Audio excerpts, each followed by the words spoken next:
at some point if I was to be given the opportunity, and the guys had talked to me about it in season 1, if I was interested. Yes, I said, thinking well in the future. And then they phoned me up in the break and said, okay, still interested? Yes. Well, how do you fancy doing the first one up? Thanks a lot. So this won't be the first one, it'll be episode 4. This is too much pressure to be thinking about, you know. But I was in the hands of a very good crew. You know, these guys know the game. They know this terrain, they know this show. So I was able to pick, you know, the DOP and everyone that I wanted from, because this is a kind of, we've got 2 DOPs that work hand in hand, back and forward, stuff like that.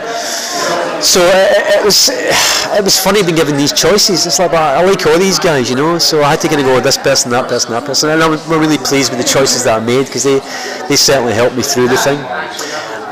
The work with the actors was the easiest, you know, for me. That's kind of, I guess what I'm all about anyway, you know. Probably one of the reasons why I'm actually here, in fact, is that in the first place, is to kind of unify the actors into some kind of ensemble. So it was easy enough for me to do that, to step into that role. Working with David and Ming Na on that episode, very emotional episode. David goes back, visits his mother. Ming goes back and visits her girlfriend back on Earth. I think that's why the guys gave me this one to direct, to be honest, because it's very little technology in it, you know. That would be no good to me, that whatsoever. So less to do with aliens and explosions, but more to do with the heart in this particular episode. So it was very enjoyable in the end. Do you think that was their choice deliberately to give you that episode, as opposed to they want a tie-in character piece as opposed to? Yeah, I think so. I mean, it was. They were interested to. I mean, when I say they, I'm talking about the producers, you know, Brad and Robert, and also Cal Binder, and these people were very interested to come on the set and watch what I was doing and what I was saying with the actors, because it's very easy to adjust actors' performance.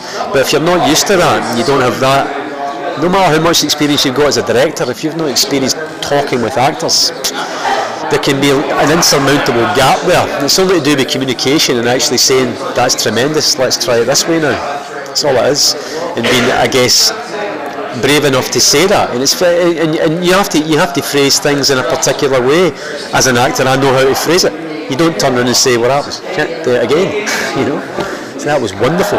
Maybe we should try it this way.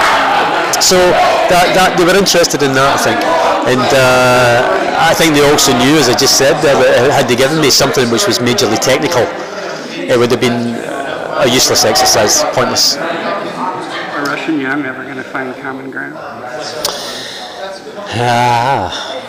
They do, or do they? It's one of those. Episode 7 and 8 are, I think, The Greater Good and Malice. And Greater Good, particularly, I learned this expression in San Diego at Comic-Con. It's called a game changer. Everything spins in that moment, where he reveals to him that Rush reveals to Young the mission. That it has never ever been about going home. It's never been about going home. It's time to stop saying that you don't belong in the ship, to embrace it and to move forward. And what he tells him about this mission is so mind-boggling that Young's got no choice but to agree and to come along with him on this journey. So where we are at episode 13 at the moment, there's a kind of uneasy peace. I don't think it's going to last.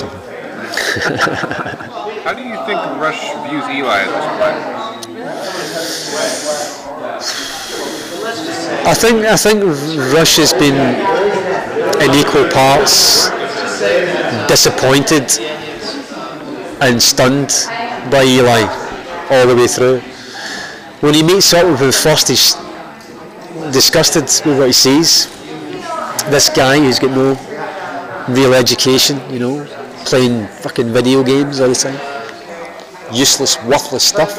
So from that side of it, you can't believe that. You can't believe, how can this guy have this level of intelligence if this is the way he's got there? So that right away, I'd say from episode 3 or 4 of season 1, there was a problem right away for Rush, really. That this wasn't the guy that he thought he was going to meet. So I think he's jealous of him. Because ultimately, Rush is a wannabe genius. Eli is. Rush will never get there. And with that, I leave you.